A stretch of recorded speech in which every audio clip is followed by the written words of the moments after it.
Never before in all our history have these forces been so united against one candidate as they stand today. They are unanimous in their hate for me, and I welcome their hatred. The needs of working families and the middle class, not just the billionaire class. We know what's going on. We are paying attention.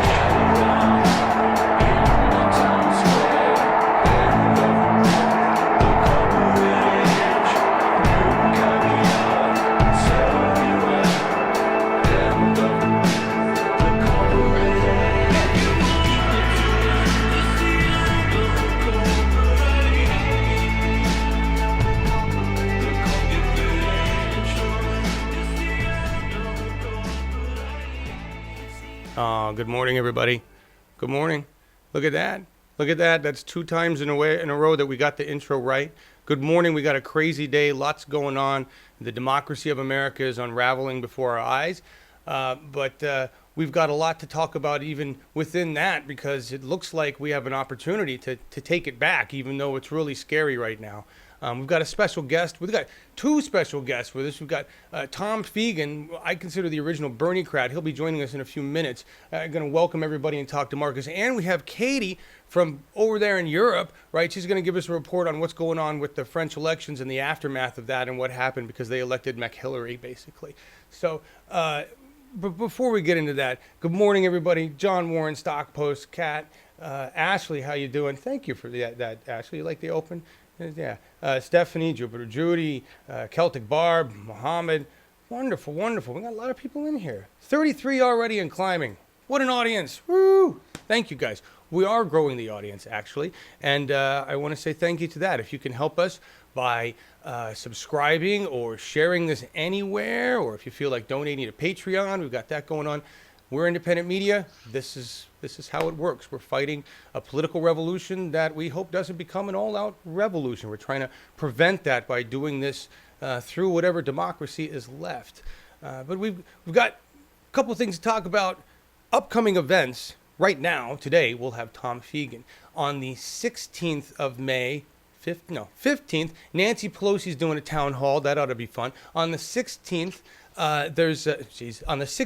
there's Bernie doing a debate with Kasich, and on the 17th we will have candidate Stephen Jaffe on. He's going against Nancy Pelosi, who's just had that town hall. So that should be really fun to talk with him after she has her ass handed to her, because I'm going to guess that town hall is not going to go so well. What do you think? Tom's already laughing. I don't think it's going to go well. Things around the nation for town halls all over show that we are awake and we're pissed. But before we go there, I got a special treat for you guys. This is the second piece of content that was blocked by, I think it was CNN at the time, on Bernie TV channel 2, maybe 3, I don't remember. We went through so many. This is Tom Fiegen at the JJ dinner. I'm just going to show you what happens, and then I'm going to let Tom tell the story behind the scenes, because we didn't know it at the time, but censorship had already started within the DNC, and we were just brought. I thought, honestly, my naivety at the time was, oh, look at that. That's great. They let him carry a sign up there. So we're gonna let's run this, and you guys enjoy. Stand up for Iowa families instead of standing for special interests. We've seen what Republican dysfunction has brought us in Iowa. We can do better. Our first mission is to send Chuck Grassley into retirement.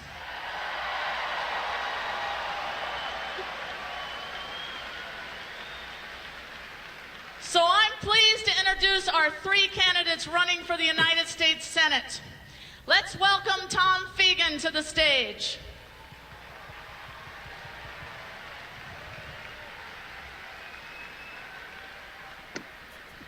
Tom Fiegen's campaign for the U.S. Senate has taken him to 84 Iowa counties, and the message he's heard from working families is loud and clear.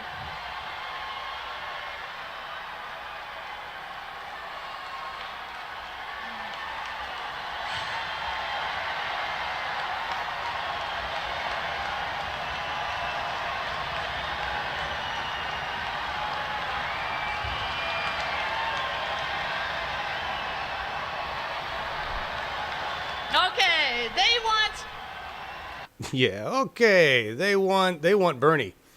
That crowd. Good morning, Tom. That was badass. It gives me goosebumps to look at that. How are you doing? Whew. Good, John. That was an evening where I had my mojo on, and let me give you the background. They decided they would not let the candidates speak, and so we were to submit a 125-word introduction. In my introduction, I endorsed Bernie, and found out that they had deleted that from my introduction that Andy McGuire was going to read. Unreal. The other thing that night in the hall, they had barricades up between the big dollar donors and what I would call the great unwashed, those of us supporting Bernie. You could pay $50 to sit on the bleachers, or if you wanted to have a table next to the stage, it was $5,000 a chair. Holy shit. And they had metal barricades between the $50 people and the $5,000 people. I mean, it was reminiscent of the Titanic. Wow. You know, if you got big money, you can sit next to the presidential candidates like Hillary, like O'Malley, and like Bernie. If you didn't, you were separated from them by a metal barricade. And so when it came time to introduce us, I had been at the rally with Bernie that had been out in the park across from the convention center, and we walked across a bridge, and it was very reminiscent of the civil rights movement, John. We were locked in arms, and there were thousands of people. My estimate is Bernie had half the 6,000 people there. We walked locked in arms to the Hy-Vee Convention Center. When we got there, they had metal detectors because of the Secret Service. It took 2 hours for me to get through the metal detectors. And there were a lot of millennials that had sat on the floor, were laying on the floor because of the delay. And I think it was on purpose to discourage the Bernie supporters from coming in. So all of this is background to this introduction. I take my Bernie sign from the march up to the stage with me. And when Andy McGuire endorses me, I hold the sign above my head. And I'm telling you, the roar from the crowd was so loud. It rocked the stage.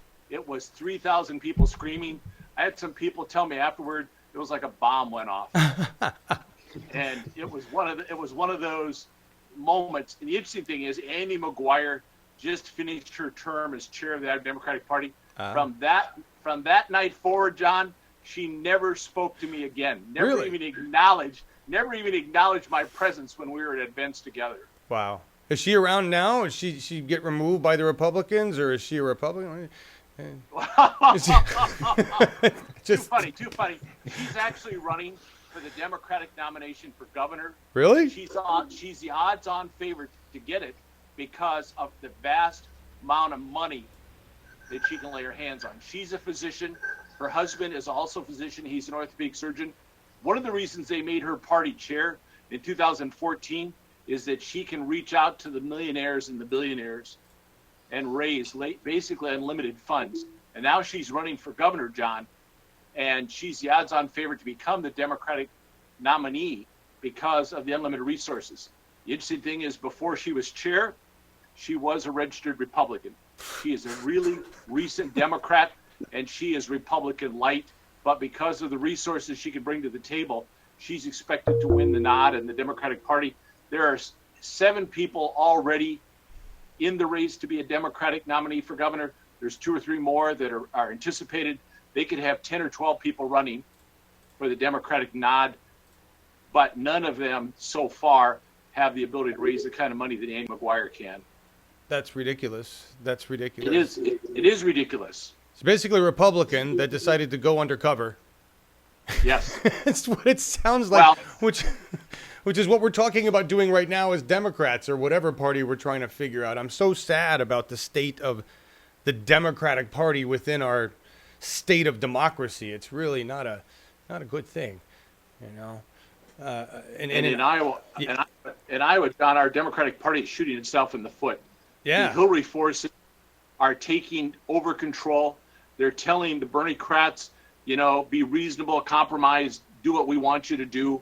And what I'm seeing in Iowa, John, and maybe you're seeing this nationwide, is the Bernie-crats are trying to figure out, do we stay and reform it or do we leave? I was one of those that chose to leave. In Iowa, we've got the Green Party that's reaching out to the Bernie-crats. We've also got the Democratic Socialist Movement reaching out to Democrats. And just this week, there is a new group being started calling themselves populists. It started in Nebraska, and it's moved across to Iowa. And actually this morning, I had one of the founders reach out to me to ask me if I was interested in joining their populist party, their populist movement that is starting in the Midwest. Basically, Bernie supporters that don't believe the Democratic Party can be fixed.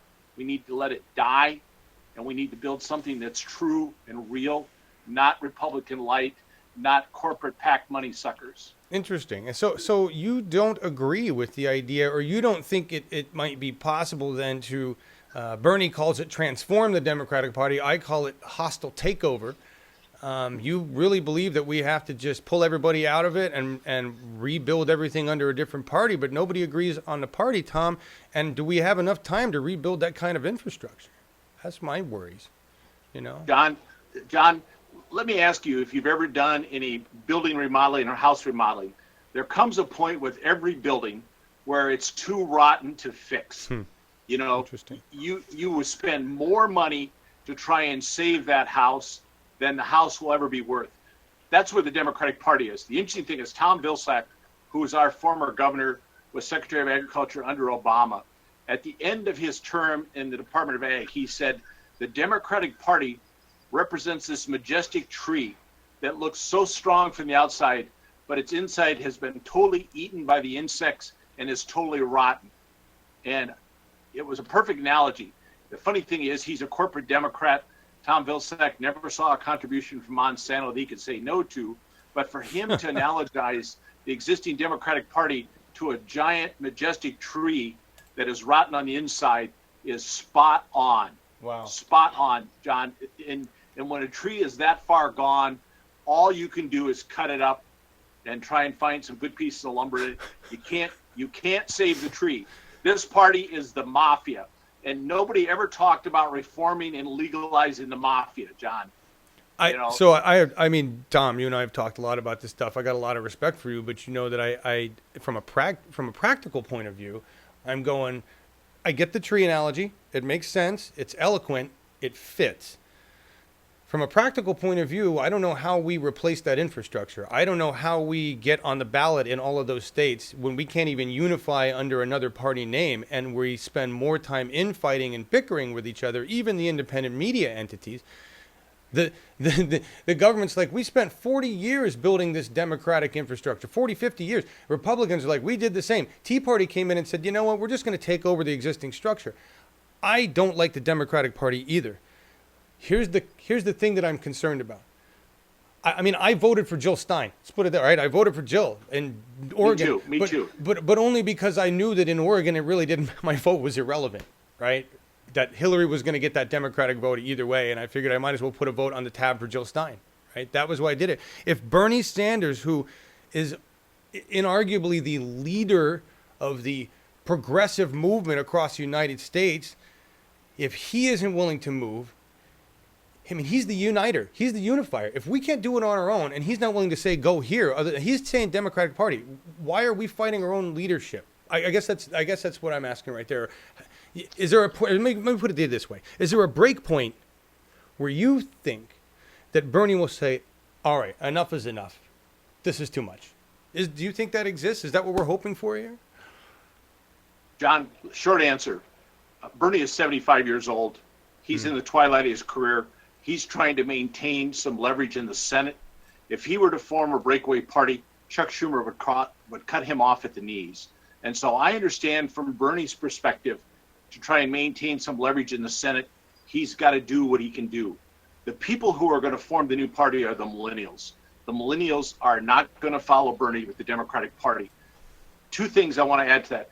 Look at when Lincoln won the presidency. The Republican Party was in its infancy. It would not take that long for us to build a national party to challenge the Democrats and to basically move them into the dustbin of history like the Whig Party, okay? Interesting. So it can be done relatively quickly. The second point I want to make is, How many more terms do you want Nancy Pelosi to serve in the House, where she votes with corporate Democrats, Republican light? The longer we stay with them, the longer we accept the healthcare mess we have instead of single payer, the longer we stay with them, we give Wall Street control over our government and our economy. How many more years do you want Wall Street to own every part of the DC complex? And until we say, kiss it goodbye, do something different, we're basically agreeing, John, Wall Street calls the shots on both sides of the aisle. There are no Republicans and Democrats. No. There's Wall Street and there's Wall Street. You can't vote against Wall Street in the current structure. We have to walk away. And the sooner we walk away, the sooner we can get what we want. Is it going to mean wandering in the wilderness in 18? Maybe. But if we do it now, we can be ready for 20, and we can put our people in positions to win in 20. We can push for campaign finance reform. We can push for single payer. We can push to break up Wall Street. We can push for fair trade agreements. If we stay with the Democratic Party and fight a civil war within the party, we're wasting resources that we could be spending to build new infrastructure to be ready for 20. Wow. Interesting. I mean, I listen, I'm all excited about the idea of building a different party and shunning the entire Democratic Party infrastructure. I'm all for that. Having experienced a little bit of the frustration with what it takes to even get a name on a ballot, or what it takes to even get your candidate involved in election, with the corruption, particularly in Iowa. You were telling me earlier that Iowa's basically a complete corporate Republican-owned state at this point. Democrats don't have shit for power, right? That's where you guys stand? Correct. Right. In 16, the Republicans wiped out the Democratic Party. They took control of the Iowa Senate. They held on to the Iowa House. They have the governor. They jammed some of the most corporate-friendly, anti-worker, anti-individual legislation through this session, John. It was horrible. And the Democrats were completely worthless. They were impotent. All they did was what I call jazzercise protests. And they have abandoned rural Iowa. We have 99 counties, John. Okay. And the Democratic Party carried 6 through Hillary in only 6 of the 99. Wow. There's complete swaths of the state where there's not a Democratic organization whatsoever. Wow. And when they elected the new chair to replace Andy McGuire, everybody said we need to reach out to rural Iowa. Nothing has happened. The new chair was elected in January. Nothing has happened. The candidates running for governor, with the exception of one, are all from those 6 counties. Most of them are from Des Moines. Wow. And I got to tell you, in Iowa, John, everybody else hates Des Moines. Des Moines, the capital city, 500, 600,000 people. It's one of those places where if you're a politician, you don't want to be from Des Moines because everybody else in Iowa hates Des Moines. So what's the Democratic Party doing in 2018? They're running all candidates from Des Moines like Andy McGuire. Oh, Andy McGuire doesn't know the difference between a Hereford and a heifer, and she's coming out to rural Iowa doing photo ops, standing in front of farm, barns, and she's got on her, Saks Fifth Avenue jacket, standing out in the farmyard. Jared Kushner? She's the Jared Kushner for Iowa? Is that what she's doing? Yeah. Wearing a blazer out there in the middle of the farm. Yeah. You got the picture. You could draw the photo. All right. You could take bingo. Let me. All right. So you just told me something that I think is actually really, first of all, it's terrible where the Democratic Party sits in Iowa with 6 counties out of 99. That's terrific. But I just want to point out something though. You also said that there are counties that don't even have Democratic representation, right? Correct. So to make it even worse, to make this even more sad, folks, we all agree that Iowa right now is not exactly a progressive state. The people may be progressive, they just don't know it, but it's not controlled by any progressives. Washington State, in contrast, we could all maybe say more progressive in some ways, certainly has more Democrats in power, certainly has more of a progressive bent to it. Washington, one of the states that's going against 45 in a lot of ways, right? I mean, compared to Iowa, wouldn't you agree? Right? Yes. So here's the scary thought about Washington State, and I saw this post from Chad Lupke's earlier today. The Actually, it's Fileapalooza is this site that they created for Washington because there are more than 2,000 Democratic positions open. 2,000 positions that can be filled by people within the state of Washington. Stupid positions like the one I took, right? PCP for a county or being a school board person over here that really just require putting your name on it and taking the power. So if we've got that kind of vacancy in a party, why not use it? It's I understand that it's rotten. I understand it's a tree, but it sounds to me like most of the trees are empty and it just needs the roots filled with the grass. I don't know. That's where I'm at. I'm willing to go either way because right now we've got a ticking time bomb. And I just want to sideline on all of this, talking ground game. I want your opinion as somebody who's way more educated on political stuff than I am. What do you think is going down in the government? Do you think any of this is going to matter? I don't think impeachment, I don't think they want it. I think the Republicans don't care. Does any of this matter? Or does it just lend fuel to the fire for the movement? Well, one of the things I would say to you as a progressive is that I do appreciate the chaos that Trump is bringing. Yeah. It's finally to the point that he does not have any support in D.C. Look at his 100 days. The only thing they accomplished, John, was a stopgap budget. Everything that passes the House with Paul Ryan goes to the Senate to die. He can only lose 2, maybe 3 senators. And you know, the list keeps growing every day of senators that keep edging away from him. You know, John McCain hates his gut. Lindsey Graham is becoming more and more independent every day. The women Republican senators like Lisa Murkowski, like Olympia Snow, they keep, siding away from him. Plus, he's got 3 presidential candidates that he absolutely annihilated. Rand Paul, Marco Rubio, Ted Cruz. Every one of those guys want to stab him in the back. So the good news is what's going on in D.C., John, it's adding to what I call the chaos. Let me just say, I think it creates an opening, an opportunity for progressives to step forward because the Republican Party is being destroyed by Donald Trump. Right. They can't completely abandon him. They can't love him. The electorate's turning against him. There is an opportunity here, John. This is one of those perfect storms where you've got the Republican Party being destroyed from within. Yep. You've got the Republican Party, and they now realize that their love of the billionaires is killing them electorally. And what you see is these tortured souls between these people who have taken millions and billions of dollars from the Koch brothers, the fossil fuel industry, and Wall Street. And you see that is leading the people to come towards their town halls with pitchforks and torches. It is just wonderful to watch these town halls in Iowa. We've got 1st District Congressman Rod Blum, where the people handed out slips of construction paper that are on one side green, where you agree with him, one side red, where you disagree. There are photos that are just classic photos taken from behind him of the crowd. The crowd in Cedar Rapids, 1,700 people.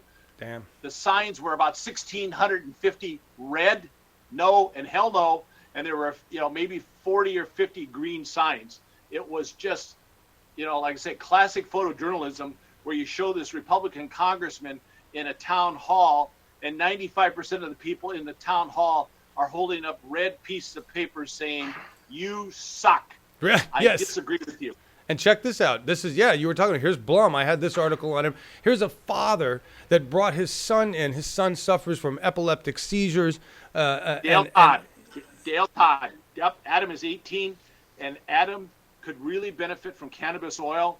It has been just a Herculean effort to get cannabis oil for epileptics in Iowa. It's ridiculous. And Adam is going to need the assistance of Medicaid the rest of his life because of his epilepsy and his other medical conditions.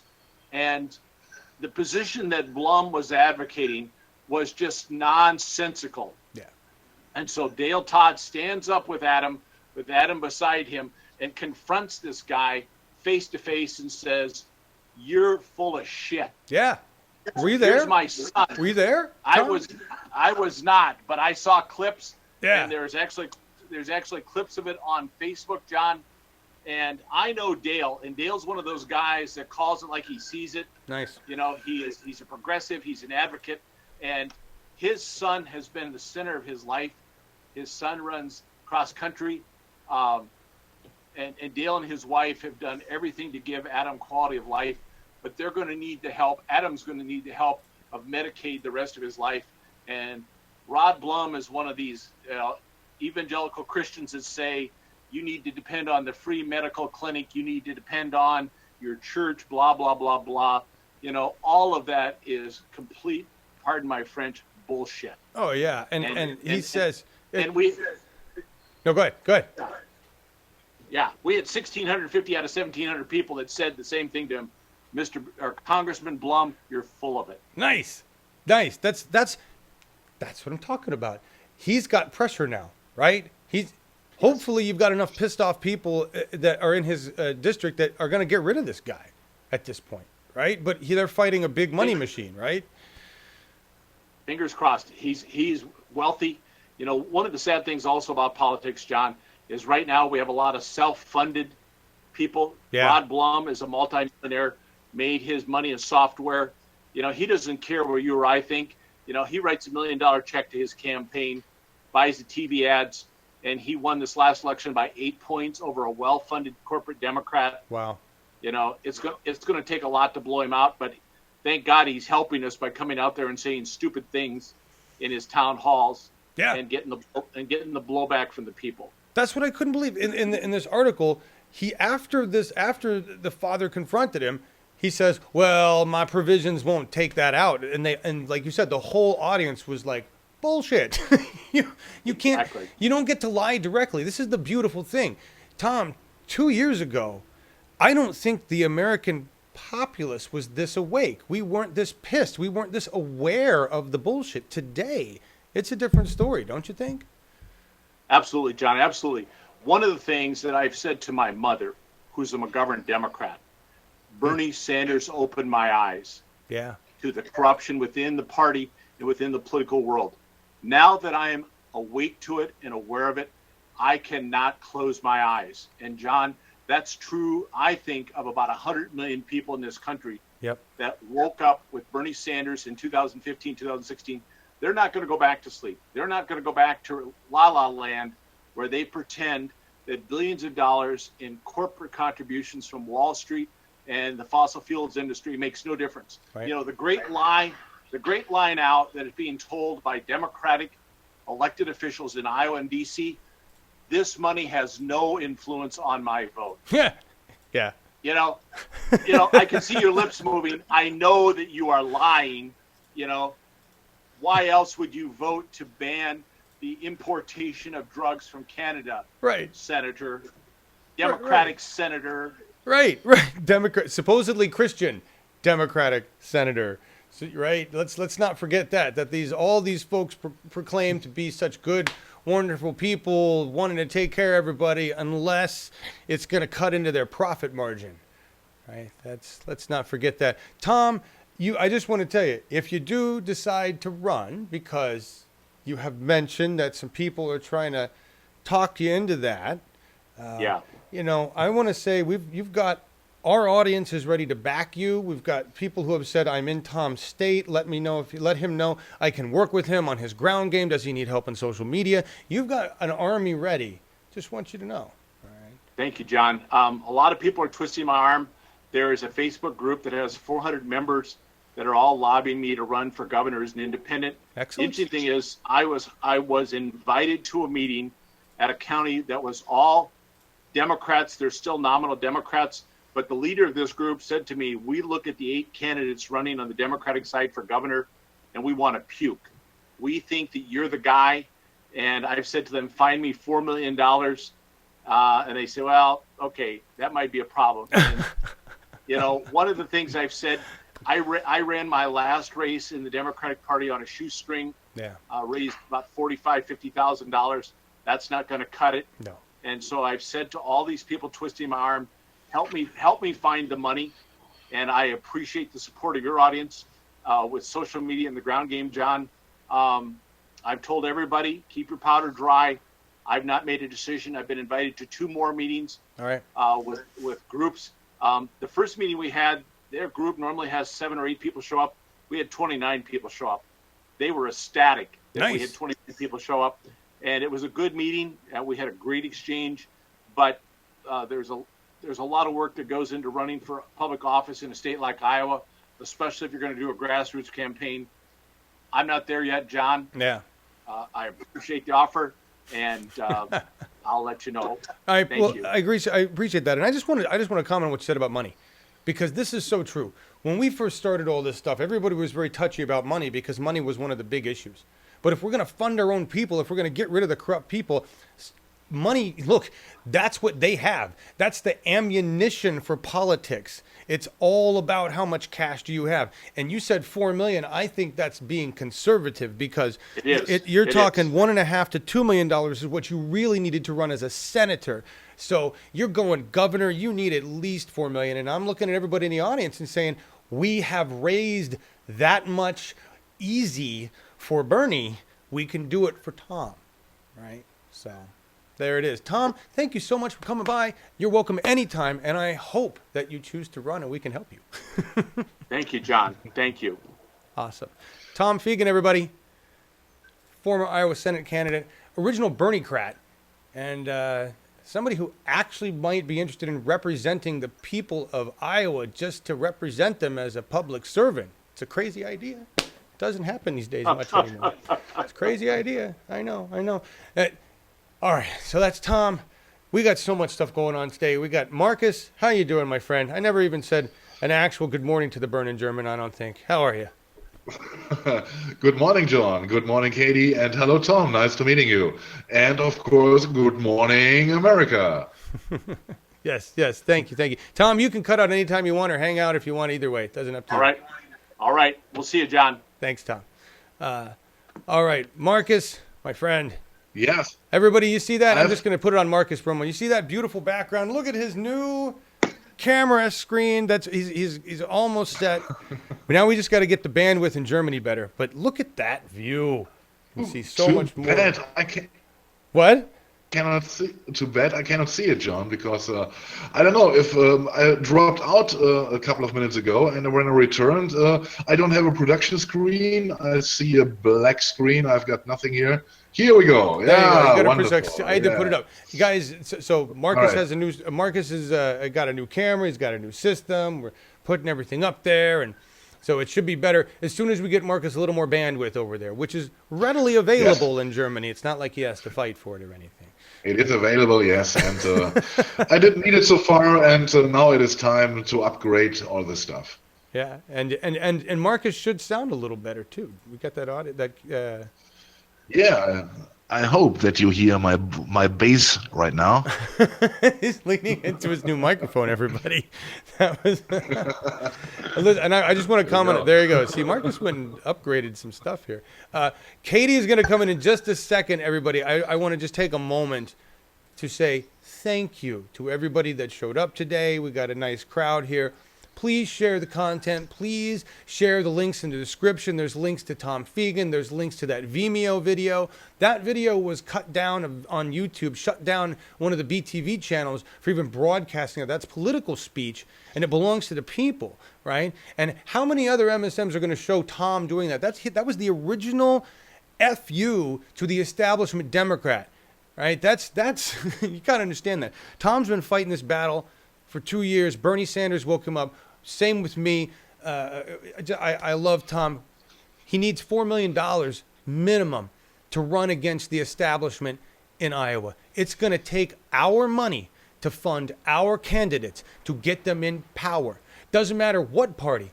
Just think about it. If you're going as the Democrat and you're fighting Democrats, you're going to need $4 million. As an independent, you're probably going to need more than that. And if you're trying to do it as another party that doesn't even exist, you're going to need way more than that. That's money. Money is the power here, right? That's sadly what it comes down to, unfortunately. But all of you, thank you so much. Jupiter Judy says you have a sexy, deep voice, Markus. See that? Thank you. Drop the bass. Hey, Manic. Hey, Jeanine. Kat, Barbara. You guys are great. Thank you for being here. Fuck those SM assholes. Exactly, Density. All right. Katie, are you there? I am. All right, let's put you on a Can you hear camera. me? I can. Yeah, So we we're can. gonna- Hey, Katie. We're going to take a minute here, guys. Let me get Hi, you set up in a Markus. shot. Hang on, Katie. Can you hear us? Can you hear me? I can hear you both. Wonderful. But we've got a shit ton of stuff to talk about. But first, we've been trying to do this for 3 days. Trying to get Katie coming for 3 days to talk about the aftermath of the French elections. Here's what I saw.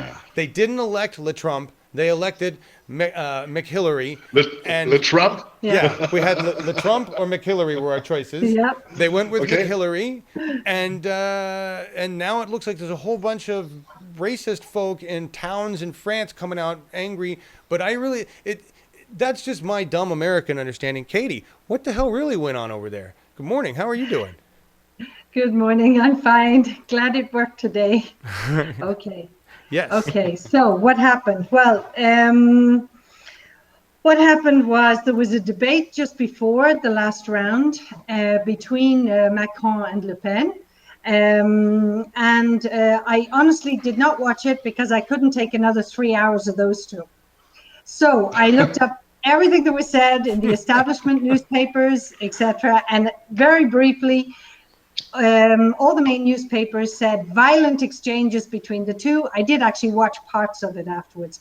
Insults, knife fight, boxing match. And she kept reminding him, she was very loud and aggressive, that he'd been part of the outgoing administration. Now, Right, Mediapart, which is more center, said, watching the debate, forget dignity, we've a detestable choice ahead.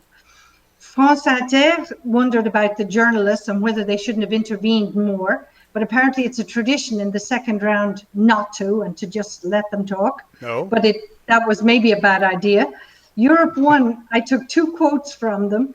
In Le Pen's case, she said, in any case, after the election, France will be led by a woman, myself or Madame Merkel.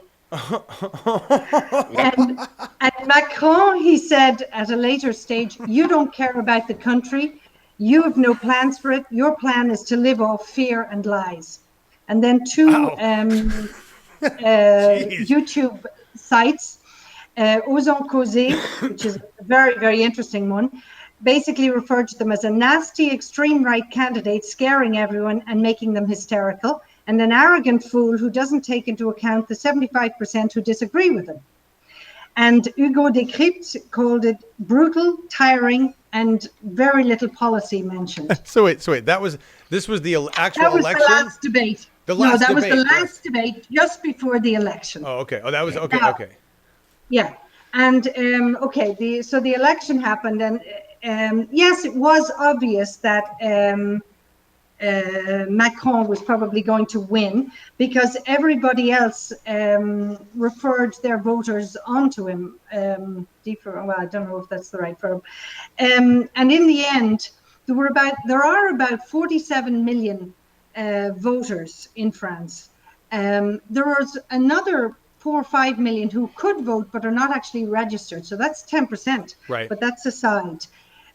Actual voters, 25.38. That was the percent. That was the abstention rate. You guys had you guys had the lowest voter turnout. I just want to cut to the chase on this because I know where you're going with it, and we don't have a lot of time to spend on the whole thing today. All right, because and we can bring you back in on other things. I know you do a really good job at putting down a shit ton of data. Right. But I don't want to. I shortened it. I know. I'm going to shorten it even more. I'm America. Okay. I'm going to cut this to the chase. Right. So here's what we're going to bullet point it out. We're going to cliff note this bitch. Okay. So here's what we got. My understanding is that France had one of the poorest turnouts for voters the poorest turnout for voters in its history, which was like 74%. Okay. That's amazing. Maybe a little higher. Maybe a little higher? Yeah, Not it much, a normally little would bit have gone up from 78 to 82% from round 2 to 1. But it Jesus. went down a little instead. Wow. But an incredible 16.1 million people out of the 47 didn't vote, handed in blank ballot papers, Right. or avoided them in some way or other. I Incredible. think you almost had more people hand in blank ballots than we had vote. Yeah. I think that's the sad fact. In America, we had one of the worst voter turnouts ever for an election that you would have thought would have been seriously. We are so. If you want to know, that right there is a difference. Why does France end up having a dialogue? Why does France end up having choices? They vote. They pay attention and they vote. They do, but they don't have to put up with the voter suppression that you do. And that's a major, major issue in the States. And that's not the fault necessarily of the voters. Which came first? What I'm saying here is exactly what I'm saying. The reason they don't have voter suppression is because 78% of the populace is involved in your democracy. Okay, that's when 78, 82% are voting in the populace, they are keeping a check and balance on that government. No suppression going to happen there. When 13% of your populace votes, or whatever shit number we have over here, then you get screwed. When there's 2,000 positions available in the Democratic Party alone in Washington, you get screwed. I mean, that's the difference. Like, I don't know how French people have to participate in their government other than vote, but they participate, you know? Yeah, well, they do, but it is, from the point of view of the presidential election, it is a much fairer setup.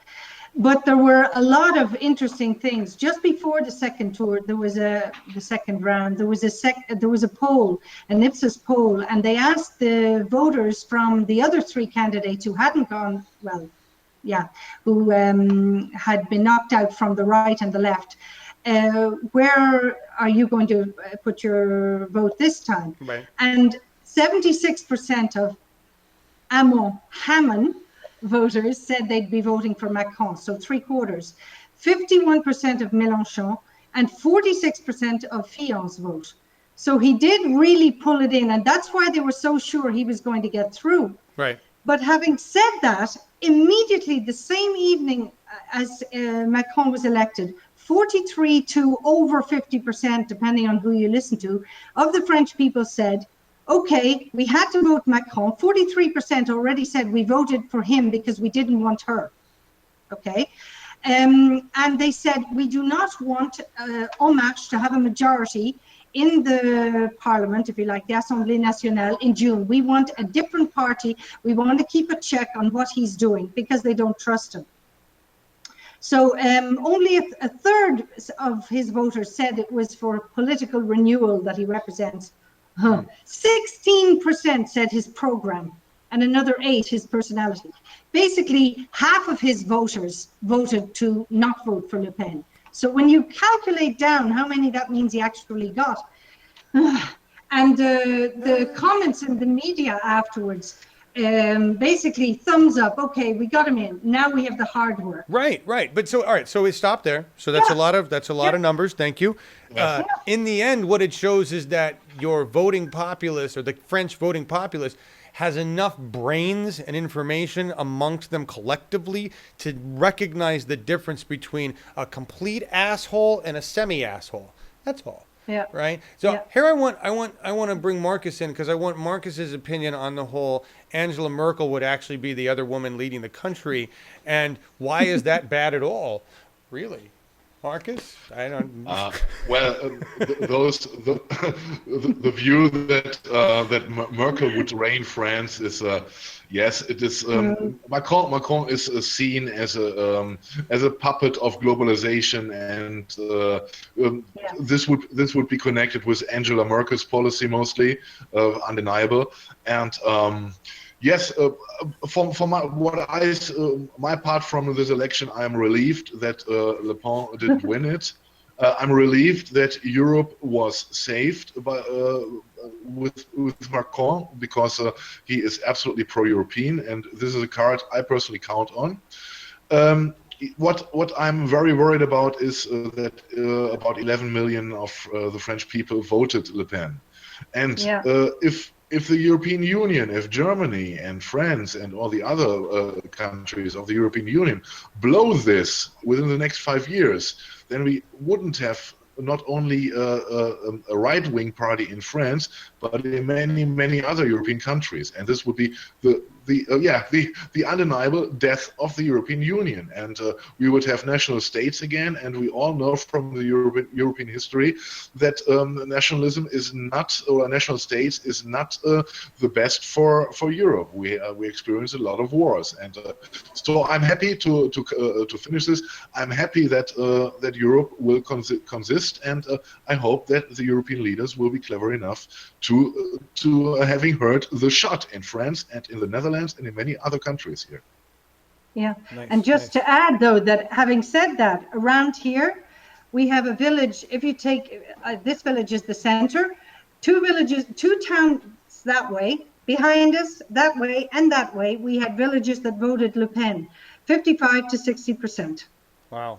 What's the reason? This village was actually slightly the other way. What's the reason for that? Desperation. You actually had a video up in Slack, and there was a reporter from a village that was almost dying. I don't know where. I didn't pay attention to where it was. And that's what's happening in this village now. There's no cafe. There's no post office. There's school is closed years. It's the school in the next village you go to, etc., etc. People are fed up. Nothing improved under the socialists establishment, In et rural, cetera, et cetera. so nothing improved. Is it locationally nothing improved in France for the rural folks, or did it improve? There's very much a city countryside divide. The smaller towns, the medium-sized towns around this area voted 70% for Macron. The biggest city in Meurthe-et-Moselle, Nancy, voted 80%. But you go into the villages and you have at best a 45-55 setup, one way or the other.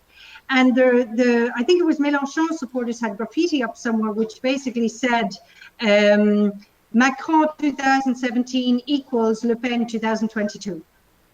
One little interesting thing that I heard on RTL Luxembourg radio yesterday, Marion Maréchal Le Pen, the niece, she's 27, she's more right-wing than her aunt, announced she was retiring from politics.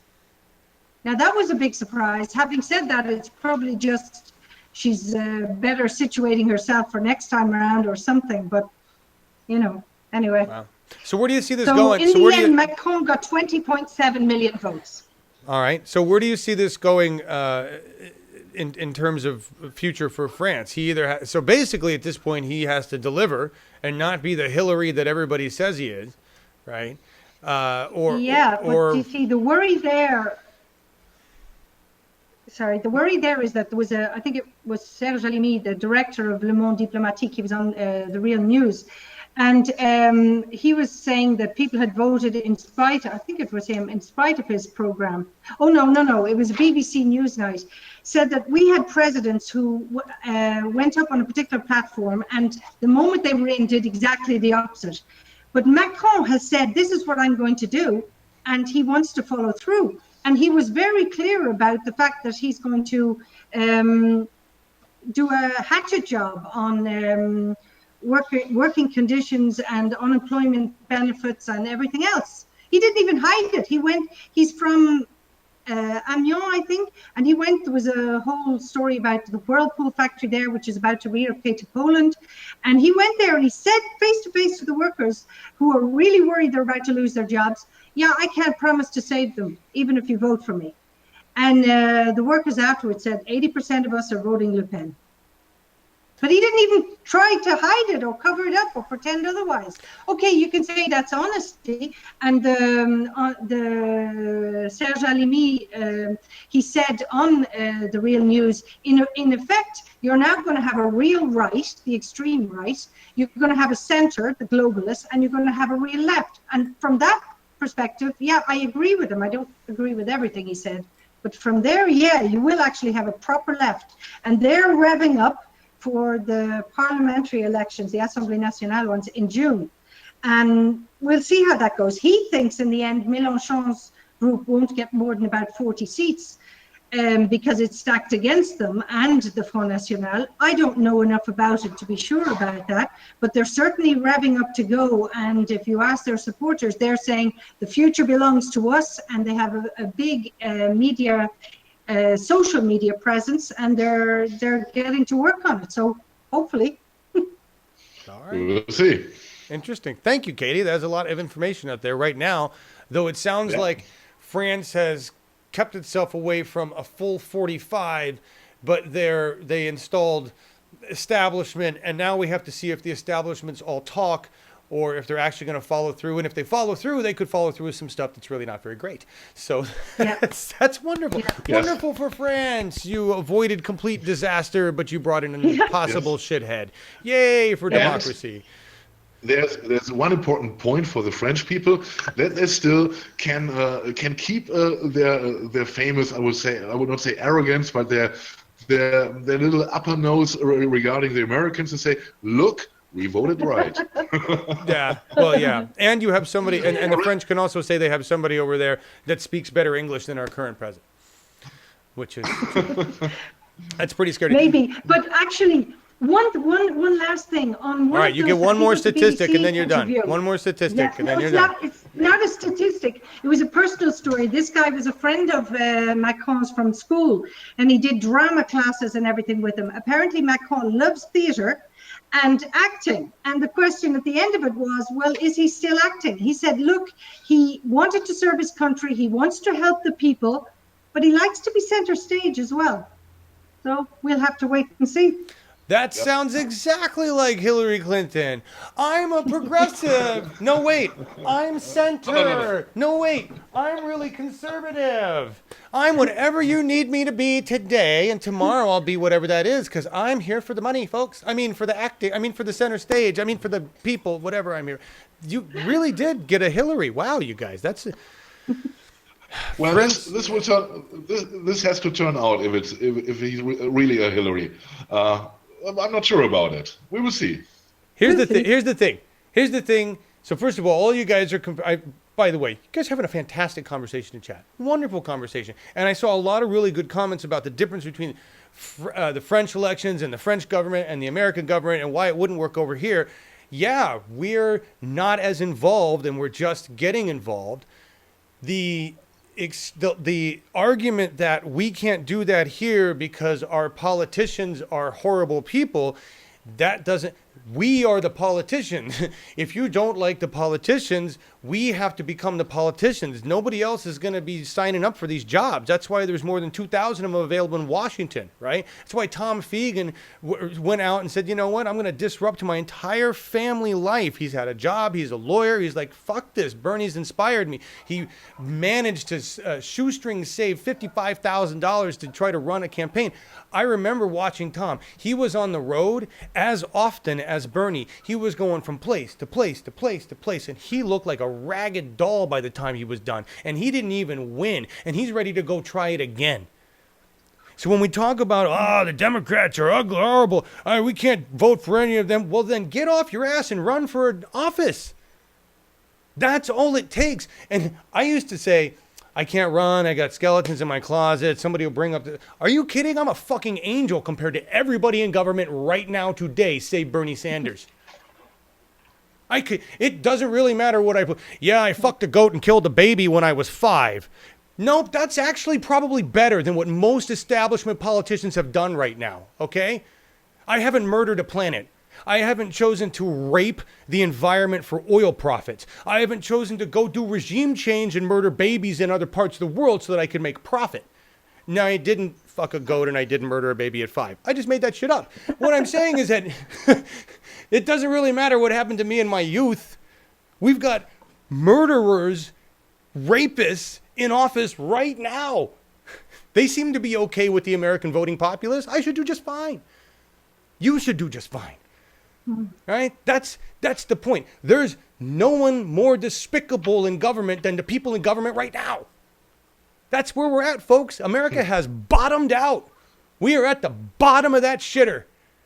And it's time to crawl back out. That's where we are, folks. I just wanted to go there.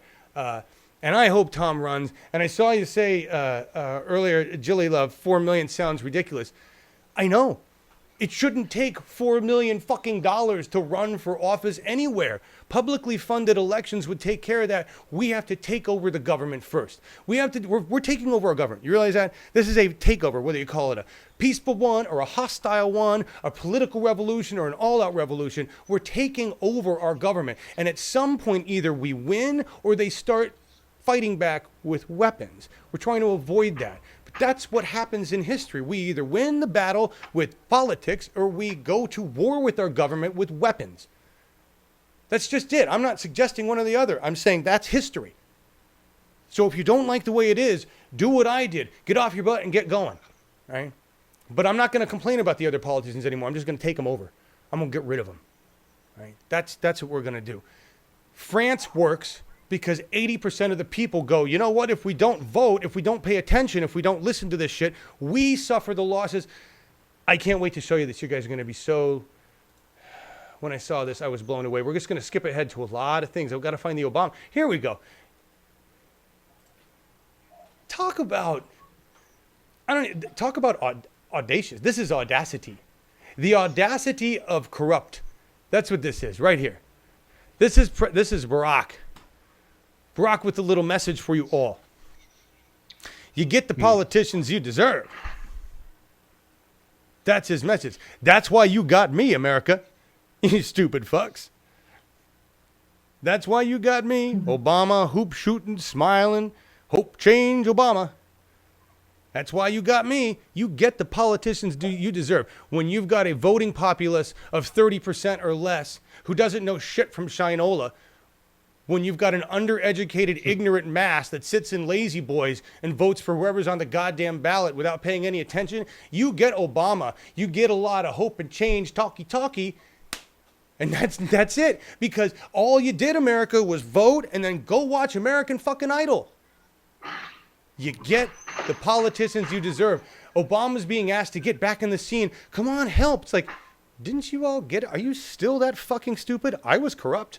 I made money off my corruption. I fracked the world. I sold weapons around the world. I did it with Hillary Clinton. The whole time we smiled and looked at you and you thought this was great. And now I'm off on my own making $400,000 for a fucking speech with my friends in Wall Street. And you want me to come back in and talk about progressive values? Are you fucking stupid? I just walked away and fucked you all. You get the politicians you deserve, says Barack Obama. And he just won a fucking award. The guy is the ultimate sales. He came away with a fucking peace prize and he blew up the fucking world. We're so dumb. You want to change that shit? We got to get involved in our government. And that means doing what I'm doing. Knocking on fucking doors in the neighborhood. It blows. Calling people on the phone. It can blow if you're not ready to deal with it, right? You take things personally. But the only way we change the government is to become the government and wake the rest of the fucking people up that are sitting in their lazy boys, thinking that everything's fine and dandy. That's how it works. Until we do that, until we take over our government, doesn't really matter what party we want to represent or any of that shit. Really doesn't. It really doesn't.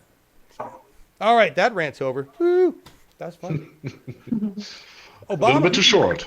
Well, Obama for the win. Just, have you guys not fucking figured this out yet? That I fucked you all? And you think I'm a great guy? Obama is the best. Really. He was the last of the great establishment icons. Think about it. Because he came away fucking everybody, and we love him for it. We want him back. Come back and fuck us some more, please. I like the way you fucked me. I don't like this new guy. No lube, no warning. It's just not nice. I'm going to play this because I want everybody to understand we're done being polite. This is how you talk to your public servant. This guy. And I love this guy because he's definitely like, he's angry. You can see it. And he's definitely not the kind of guy that comes out and talks like this. You can tell. He's been pushed to the point where he's ready to come out of his cubicle and say what he has to say. And he does a great job. I am concerned that I have a president that says the rules of our government are archaic. I am also concerned I have a president who does not know American history.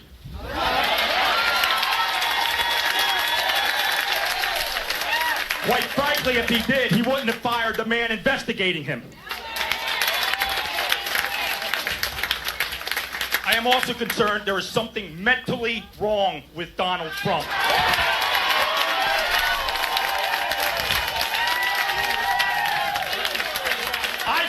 I can see it.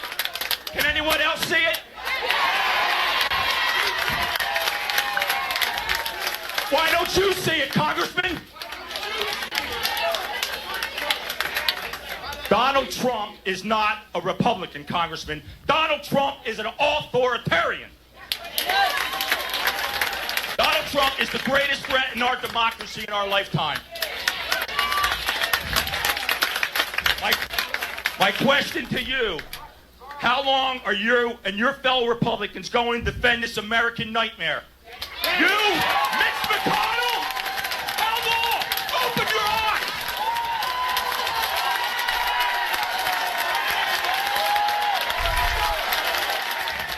Oh, it won't be long now.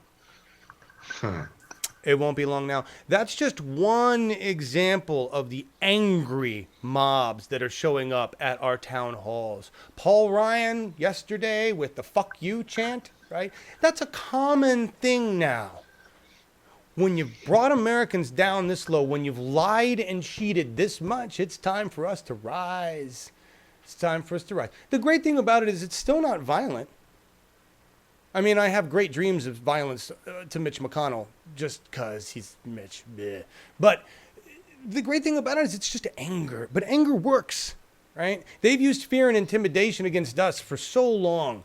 But when they see a crowd of 50, 100 people with dudes like that screaming at them in the crowd, yeah, they get worried. These little suits and ties that have never actually had to fight for anything in their lives, they get afraid. They realize their penis extension isn't protecting them anymore, right? We got little kids in suits and ties lying to us. They're just business people, little corrupt business fucks. They've never done an honest day's work. The people are going to kick their ass, take their jobs, and turn this place into the place it should be. It's going to be a lot of hard work. There's no guarantee of success. We're going to fail often, and we may die before we get it done because climate change is fucking us all every day. But what else we got to do? We've spent decades asleep at the wheel. This is what it means to be alive. Take back your nation, turn it into something you're not ashamed of. But it means that guy has to run for office. I have to run for office. Markus has to get citizenship. Katie has to come home. No, I'm just kidding. Just kidding. You're right. Trump's your uncle. Yeah. Violence against an elderly.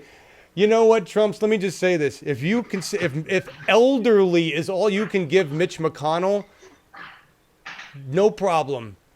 Mitch McConnell, the guy that is not interested in investigating anything going on. Mitch McConnell, the guy that doesn't give a fuck about any other human being. You bet. Boot to the face in a heartbeat. No problem with it whatsoever. Just going to go there. Some people are going to need to be brought to justice. We will have a justice system once we replace the bullshit that exists now. We will need to hold a tribunal. Maybe send them to The Hague. We're going to have to do what we did at the Nuremberg trials with our super villains and criminals that have destroyed the planet in the name of profit. So if you don't think there's going to be some people hanging from a noose, you're wrong. You're wrong. There's going to be people hanging. I'm not going to hang them, but there will be some people paying the ultimate price for raping the fucking planet. And if you think that's too harsh, then we have a disagreement. We have a disagreement. And that's fine. You don't believe in capital punishment. I believe that people who have raped the planet for the sake of profit need to be removed from the planet, and it needs to be made said. Anybody else who's going to try to rape the planet, your penalty will be death because we don't need you around. I think we should set a hard fact rule on that. Planet raping, not okay. Right? So we'll just leave it at that. That's how I feel. And I'm sure there's lots of good peace-loving Democrats and what else that don't agree. Super criminals, in my opinion, need to be put to death. That's what we do with super criminals, what we did with other super criminals that aren't even close to the super criminals we have today, in my personal view. Personal view. It's not just about what they're doing now. It's about the decades of lies, the decades of abuse, the decades of control, the decades of raping the planet. We have the 6th species extinction happening. When you are responsible for bringing about the 6th great extinction, what exactly do you get ranked on? Where does that fall under mass murder? When you've extincted, and it's a species, where does that, you can't even judge that. You can't even judge that. Don't even get me started on the rage I have towards these fucking planetary rapists. Maybe we should just have that tattooed across their face for the rest of their fucking lives. Everybody needs to be aware of what these fuckers have done, and they need to hold them to justice for real. Not put them in a nice fed pen where they get better fucking care than we do as citizens. That's what I'm talking about. Enough of that. Moving on. Enough of that. Well, we got to skip all that stuff from Tom because we talked about that already. And I don't want to talk about Caitlin Johnson. This is the cool thing, Washington State. Look at this. File-a-palooza. Washington State, May 15th through 19th. Washington State. This is what I was talking about. 2,781 offices open for election in 2017. That's ridiculous. Most are lesser known local races, many of which will go uncontested, and many are very winnable, even for first-time candidates. So to win lots of seats, we need lots of people to set up and run by filing for public office. Literally, all I needed to do to be on the school board in Albany was get my ass to the county clerk, file, and go get like 100 names signed on a thing or something like that. I didn't. I was a chicken shit. And I wish I had now. Because when I got my ballot, I had blanks on my ballot. And I asked the guys at the DNC, I was like, can I put my name on? They're like, no, it's too late. I mean, you could, but you're not going to get it. It's too late. So this is a brilliant idea. If you're in Washington, do this. Do this. I mean, seriously. Do this. Why not take some power in your government? I've already experienced the power of voting on some things that I thought were important. I've got contact from my Lynn County Democrats, and they want me to work with them on technology and stuff. They're all excited about that. I mean, that's, once you get involved, I'm telling you to do this for a couple reasons. Get involved with your local whatever, Green Party, Democratic Party, Republican, I don't give a shit, whatever you want to get involved with. Tom just talked about the woman who was a Republican who invaded the Democratic Party, right? That's... And considering she's working with the establishment Democrats, that's really not a big switch. They both believe in the same thing. So I'm just going to change the R to a D for a while. Is that okay? That's all. Right? But you could come in and actually be a real Democrat or an independent or whatever it is. Here's the other thing. A lot of these offices are not partisan. They're not Democrat or Republican. School board is just school board. Remember my lesson the other day, don't mention party affiliation with school board. You'll have old people yell at you. Right? So that's, yeah, I'm just saying. Run for these. My anger at Mitch McConnell becomes quelled every time I feel the power of government in my hands. I'm serious. Every time I voted on something that eventually could fuck Mitch McConnell, I feel better. Right? It's so much better to do it that way. Right? Just look at that. It's just so much better. Anyway, what are you guys talking about? Trump's younger, what do you feel is important? Okay, I just want to, everybody's asking about the TYT thing going on. Somebody asked me what I thought of TYT, who is a new subscriber. I forget who you were. I think TYT is a great independent network with a lot of reach, and they're very powerful for the revolution. And I say that of all independent folks operating for the sake of any kind of progressive value in the anywhere right now. Okay, as far as any of the bullshit going down with any of them and all that crap, I don't really care. I don't watch their programs. I don't have time, and I just am glad that overall they're pushing some kind of a progressive message, and that's about it. That's how I feel about them. I don't know. TYT equals CTR. What is CTR? I don't even know what that is. Too many acronyms, you guys. Does anybody else know what CTR is? Marcus? No? No, I know CCR. And CPR, I'm sure. That's all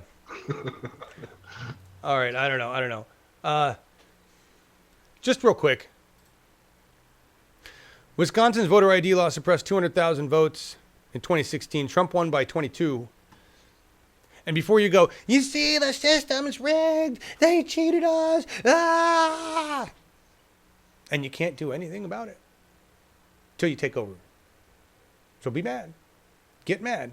Then take a role in your government. Because so what? Nothing will happen with that. Nobody cares in Wisconsin because Wisconsin's run by people that don't give a shit. You don't want it to be like that? Take over and be somebody who gives a shit. And now independent media is going to spend the next 2 months talking about this and how Bernie would have won or Hillary would have won or whatever, and no one gives a fuck. And our government doesn't give a fuck either. Because while we argue about this bullshit, they're going to move on with destroying us. Right? Stay focused on the issues. I just had to point that out, though. Another article saying the same thing. To save America, we need to stop being polite and immediately start raising hell. It is time to move beyond the, you can't say that word, or, oh, you're being mean, or, oh, let's not try to insult, or let's not, this is when I talk about super criminals being super criminals, planetary rapists being planetary rapists. It's time to knock off the political correct bullshit. We are fighting for our lives against physically and mentally and emotionally abusive psychopaths who lie for profit. None of us mean anything to these people. And you want to maintain politeness? Nope, not going to happen. All right. So this person talks about the battle that was fought in the 80s and the 90s for lesbians, gays. There was two things going on here. You had the gay and lesbian community fighting in general for rights, and you had AIDS. First, there was don't connect anything with that. Then it was blame them for that. But the big part of it was nobody wanted to do anything about it. And so they raised holy hell. They even crashed a live network. Like, that's something I've wanted to do for a long time. Just walk right on in there, bust in a fucking network live and go, here's what's going on, people. Right? That's the kind of shit that needs to be done. Direct actions that are remarkably intrusive and disruptive. It's time. These town halls, showing up at town halls and screaming at our public servants, yes, that's what we're talking about. All of this can be done without violence. All of this can be done without beating anybody up, even though we might want to. All of this can be done without breaking any windows or destroying any equipment. It's just taking our bodies and moving on in. Fuck you, we're coming into your office today, CBS. That's what I'm talking about. So, Denise, John, you're absolutely right about what you're saying. It's everywhere in the same. Yeah, it is. TYT shames progressives and blames Bernie or Jill supporters for integrity when TYT is to blame for Trump. Nobody's to blame. We're all to blame. We're all to blame. I don't blame any. Who wants to blame one individual for anything? Really? That's a lot of power that you're heading to one person. It's a lot of power. Nobody has that power. No. Here's the quote, though. This is the quote I want you to see. This is important. If you're looking for a rationale, a justification, a reason, here it is. Donald Trump and our entire federal government are not operating within boundaries, nor is anybody who is enabling them. We must fight back with equal force. There are no boundaries for these fuckers. They do what they please. They change the laws as they please. They murder who they please. They rape who they please. Why are we choosing to be nice? I want to live. I want to live.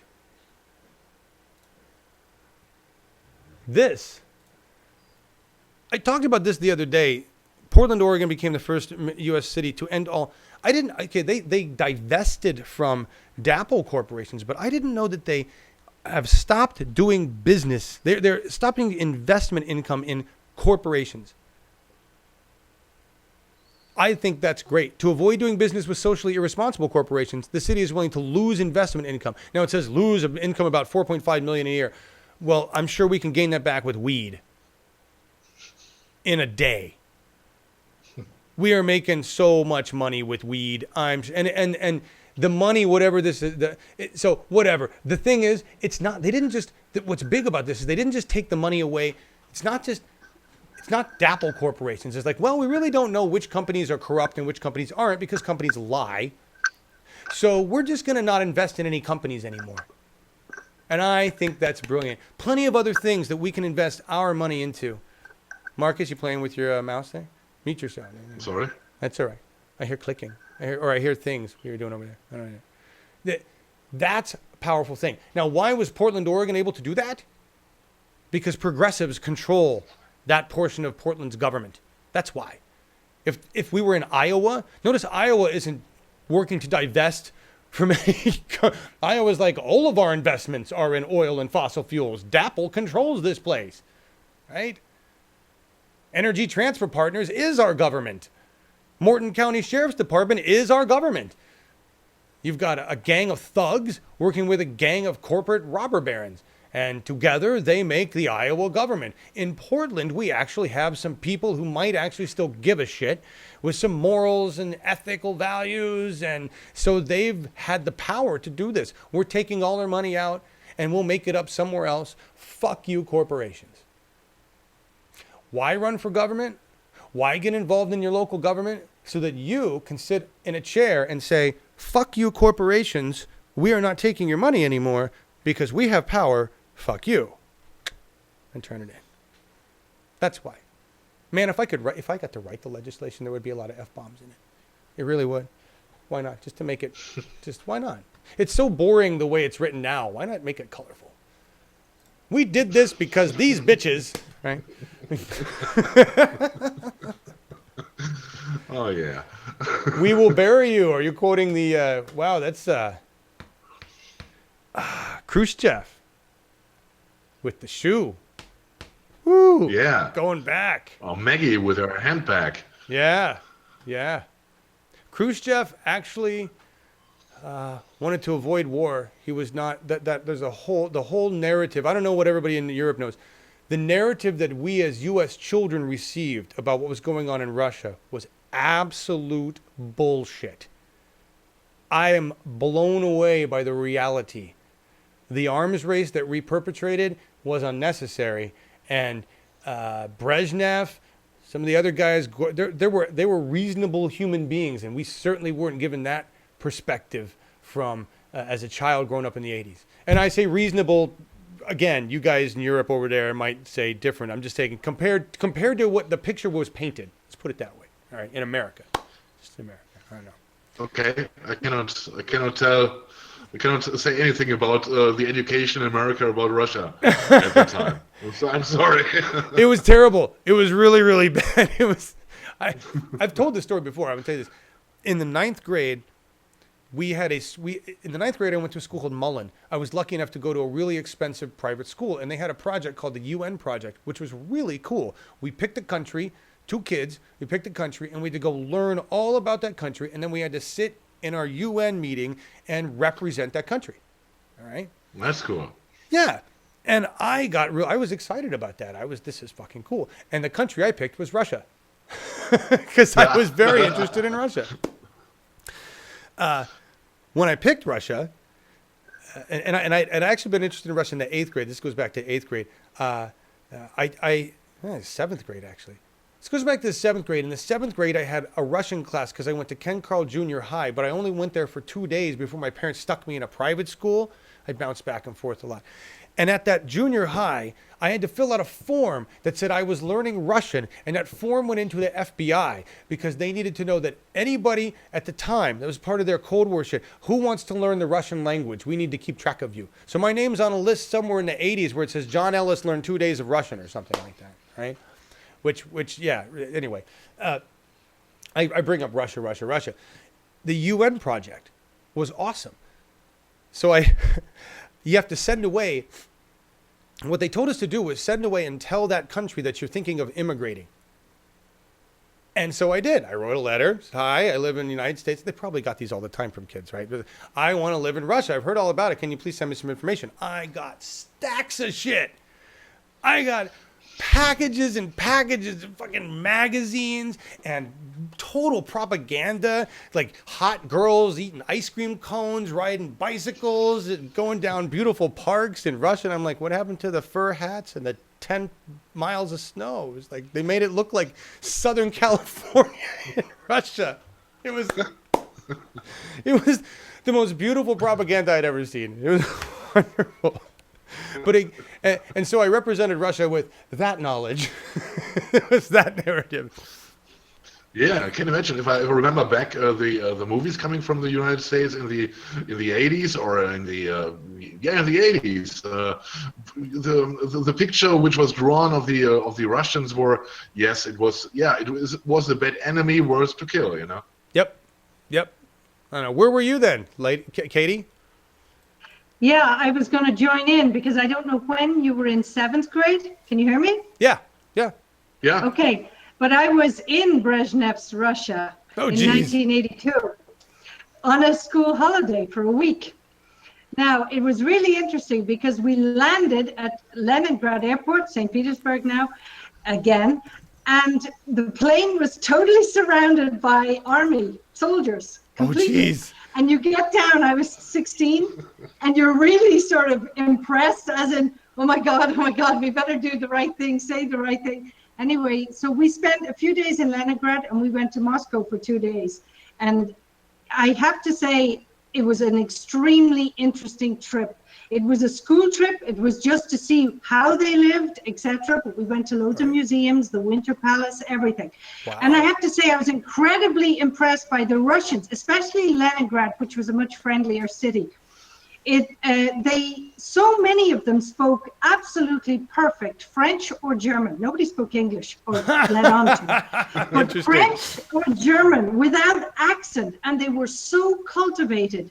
They knew all about art and history and ballet ballet in Russia, but beyond that, it was amazing. And we went to see the Kirov Ballet, and we went to see folk dancing one evening. And I remember a couple of the guys stayed at the hotel and said, oh, here, we'll pass on this. We have to go to the ballet. We're not going to this folk dancing stuff too. And when we returned to the hotel, the other guys in the group went up to them and said, you have no idea what you just missed. We stood for an hour clapping for an encore. It was stunning. And that was just them on stage. There were no tricks, no nothing. It was amazing. Wow. It was a great experience. Sounds like they pulled out all the stops to make sure you had the ultimate Russian experience. But they were very proud of their culture, and they showed it. There were other things too. I mean, 8-lane highways in Moscow, and you'd see 3 cars over the course of 20 minutes. There were things like that. But they had amazing museums and cultural exhibits. It was stunning.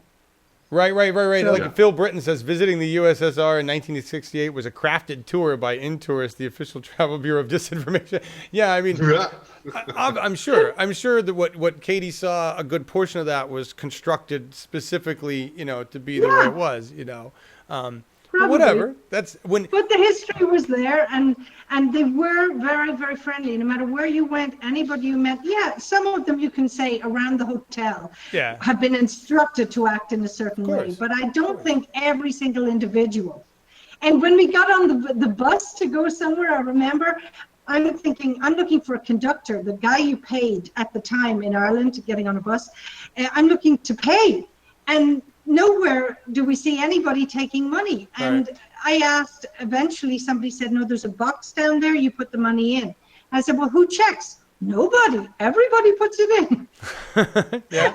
Different customs and culture. It was for nothing. It was like 3 cents or something, the cost at the time. But wow. Yeah. Very cool. Thank you for that. Thank you for sharing that experience. I never would have gotten that. Yeah. That's different. You're welcome. Different, that's not the Russia I knew. There was Gorky Park, the movie, and that was creepy. Remember Scary. that? Yeah, and just give me your papers. Of course. Need your papers. And now here in America we have show me your papers. It's ice holes doing that. We've really. I think for me as a German, it was more scarier thinking about going to the German Democratic Republic than taking a visit to the Soviet Union. Really?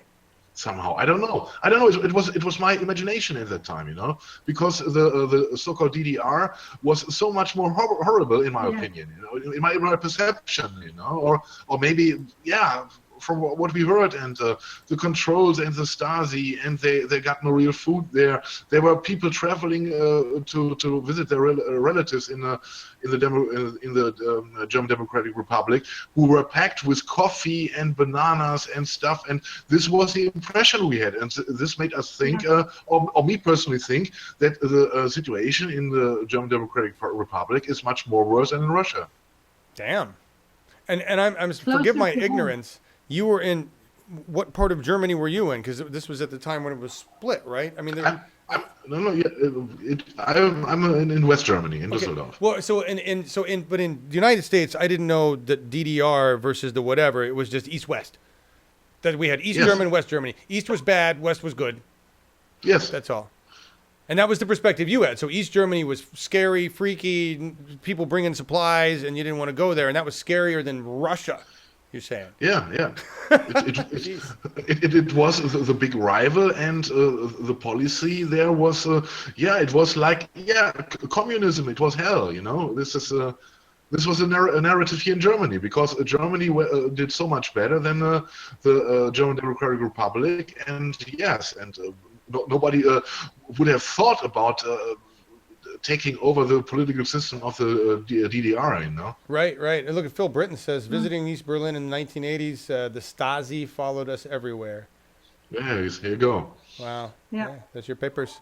Scary shit, everybody. We're on that way. We're on the way here in America. Meanwhile, the rest of the world is attempting to evolve, and we'll see how it goes. Here's Brazil with Glenn Greenwald. We've got like 5 minutes left. Don't have 5 minutes. That 1 minute. I'm don't be so goddamn late. It's terrible. Not bad for packing so much stuff in today, though, and having a long conversation with Tom Fiegen and everything.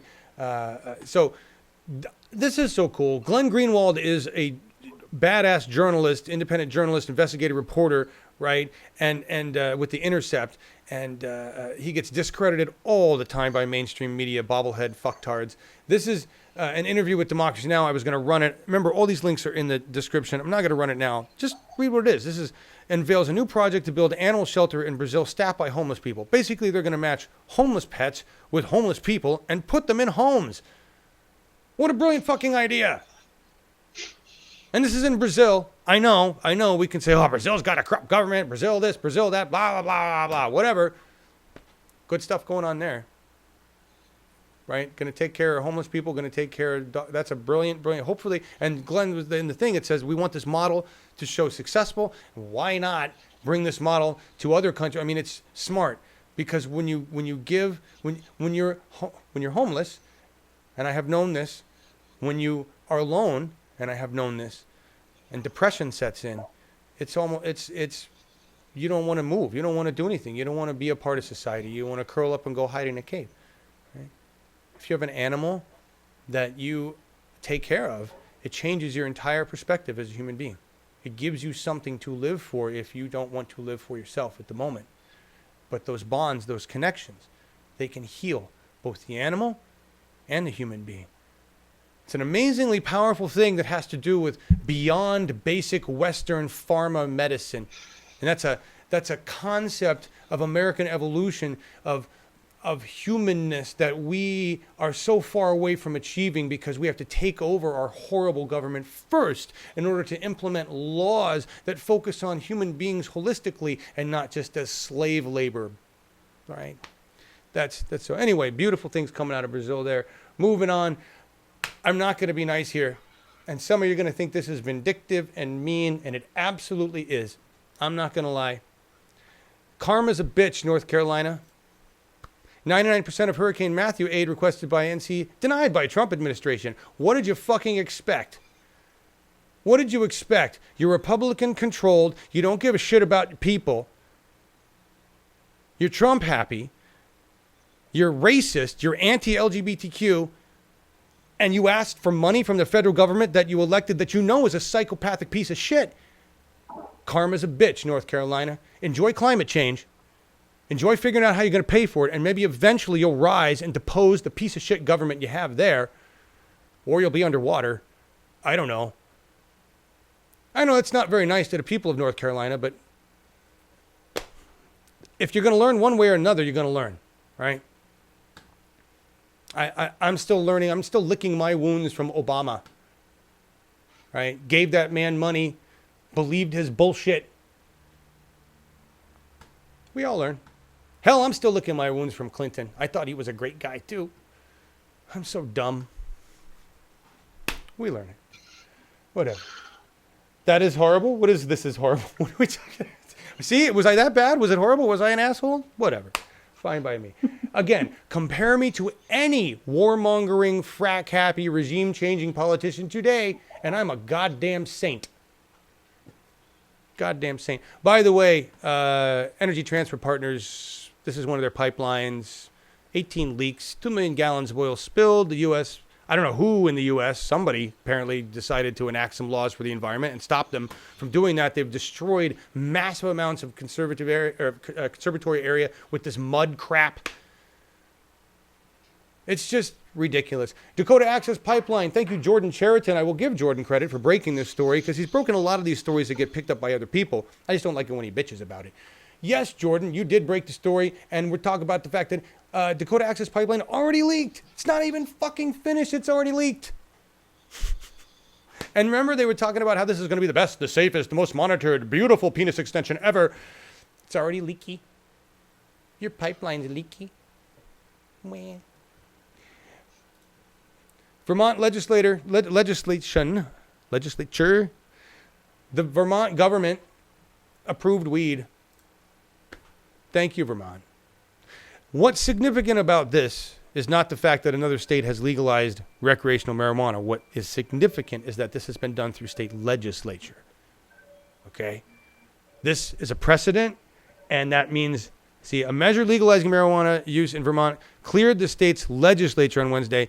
Vermont Governor Phil Scott has said the legislation is not a priority for Vermont and has not made a final decision as to whether he will sign it. So he's being dicky about it. So let's hope he's not a dick all the way. The measure makes Vermont the 9th state to legalize recreational marijuana use among adults and the first to legalize it through a legislative process. Other states have approved recreational marijuana through ballot initiatives. So these are lawmakers. That means you have enough law. That means the people at the top, the suits and ties, other than the governor, the suits and ties who make the decisions for Vermont have all decided pot is okay. And if the governor goes against that, the governor risks losing job, right? That's our job.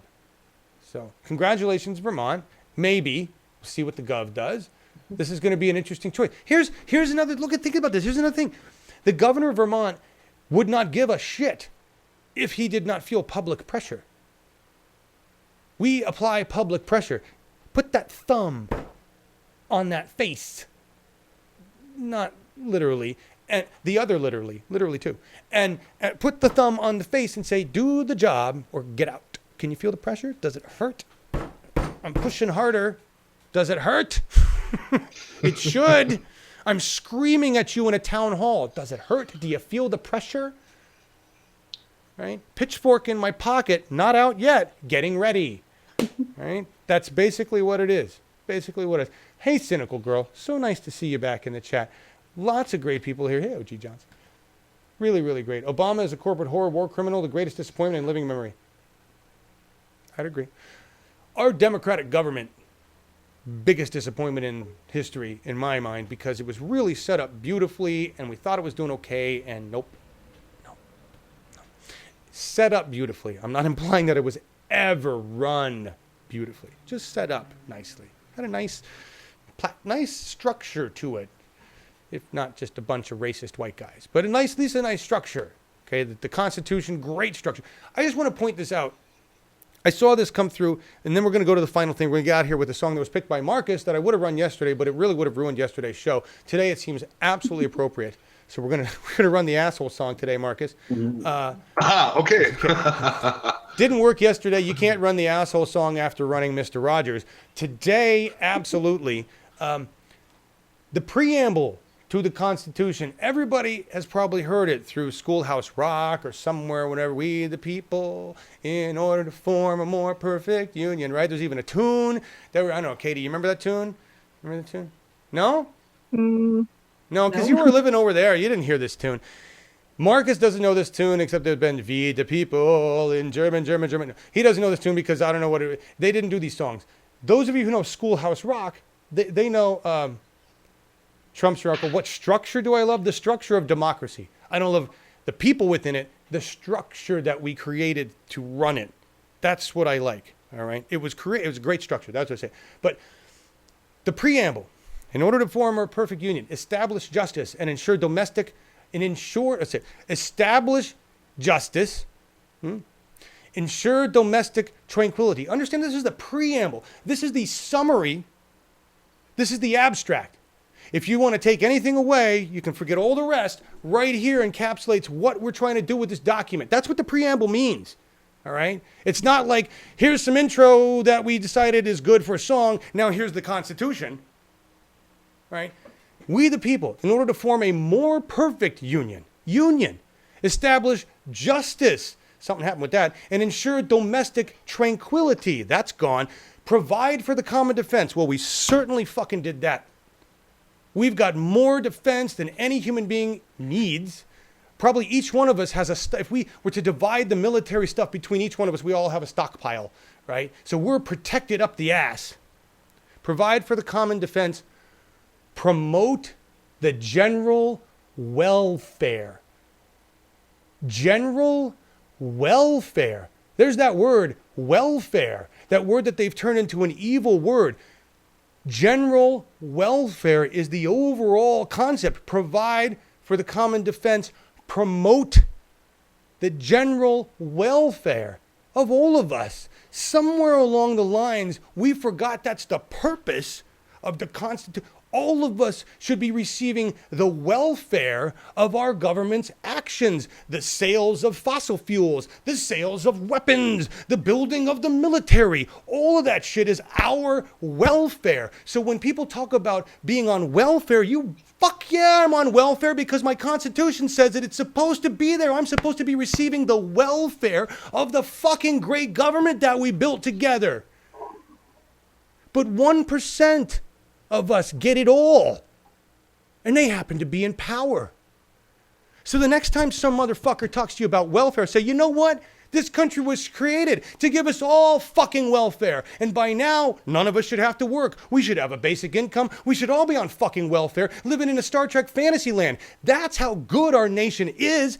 But 1% of the people took all that money, spent about 60% of it on bombs, and the rest of it on oil, and then kept everything else for themselves. Promote the general welfare. The only way we're ever going to promote the general welfare again is if we, the people, in order to form a more perfect union, take over our fucking government, become that government, and provide for the welfare and get rid of the common defense. Because it's kind of unnecessary in the 21st century. It really is.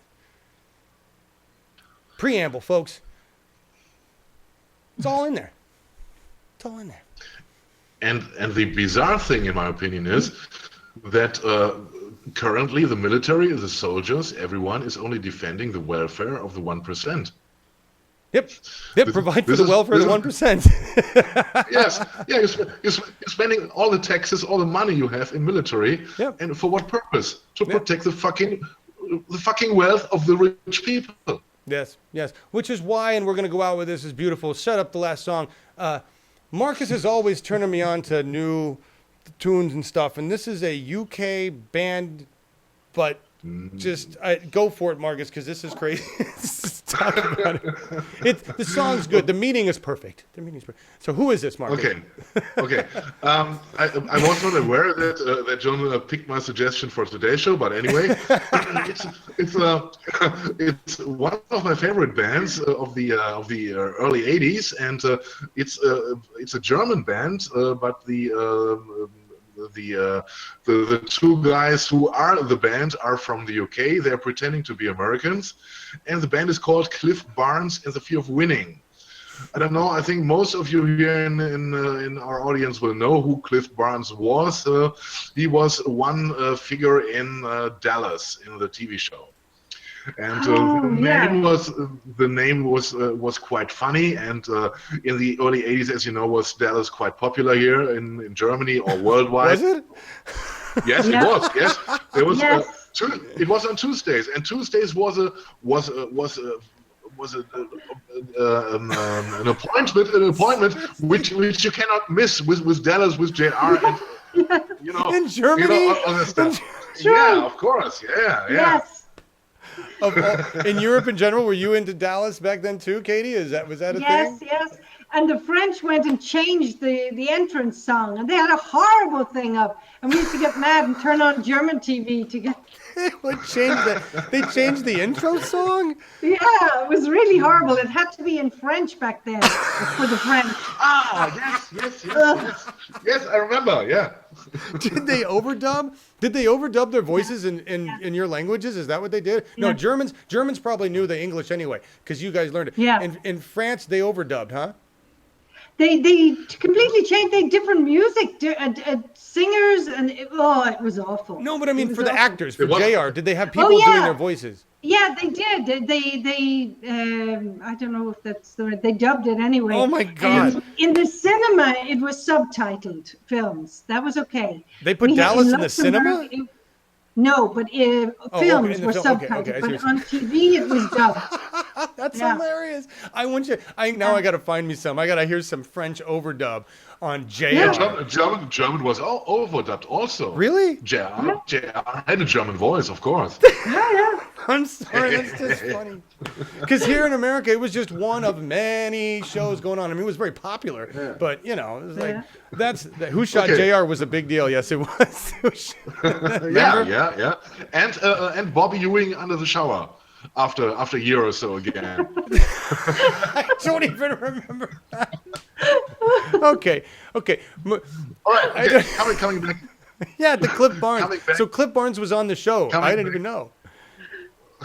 Yes, he was there, and Cliff Barnes. They had the clever idea to call the band Cliff Barnes and the Fear of Winning, and they didn't have a record out, and they were already the media, a real media hype here in Germany about them, and because they came up with crazy stories about that they were that they having been invited to Willie Nelson on tour or on a concert with him, and that the people had problems with their lyrics, and there was a big misunderstanding, and it all came to a big ball in the concert arena. It was horrible, and they were so disappointed, and they want to go on with country music and so on.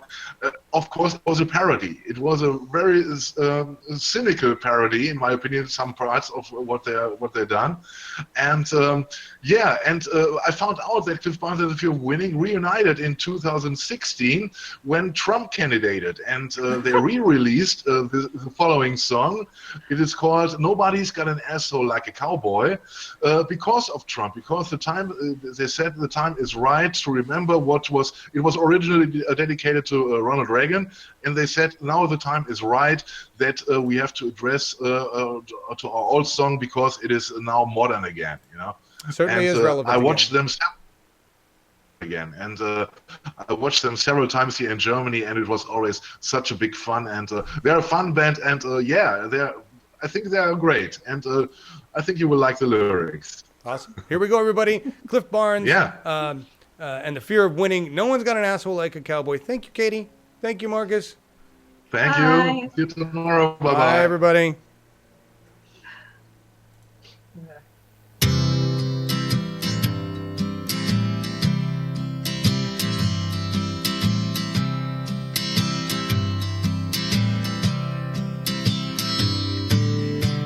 one's got an asshole like a cowboy, but it makes up for the lack of a brain. They drink whiskey and beer till it comes out of their ears. Then they try to walk like John Wayne. The cowboys killed Kennedy, cowboys lost the war, cowboys shot gooks in Vietnam. They killed all those commies, they wrote to their mommies, we're doing the best we can. No one's got an asshole like a cowboy, but it makes up for the lack of a brain.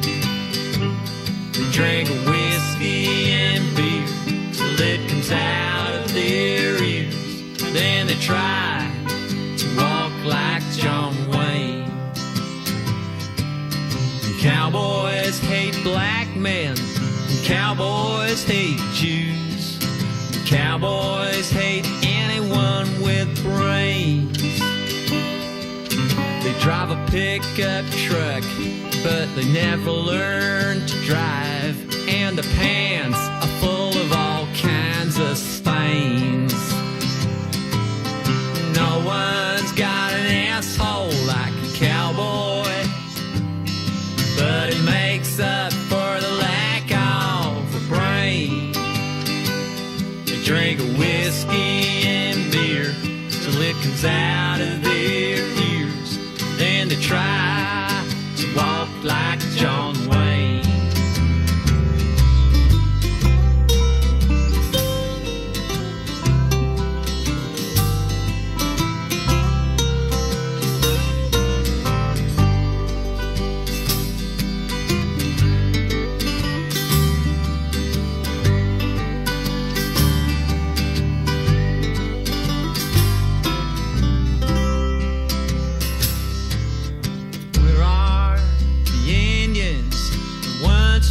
This plain, that great hunting ground in the sky, in this land of the free, they weren't meant to be in the place where their ancestors lie.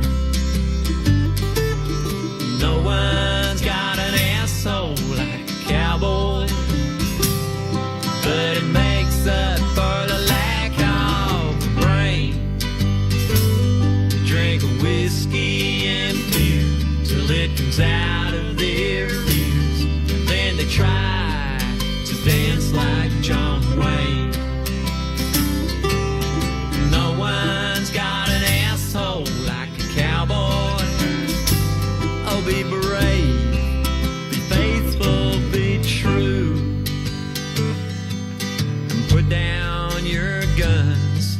Your shooting days are done. The days of the cowboys are through. The days of the cowboys are through. The days of the cowboys are through.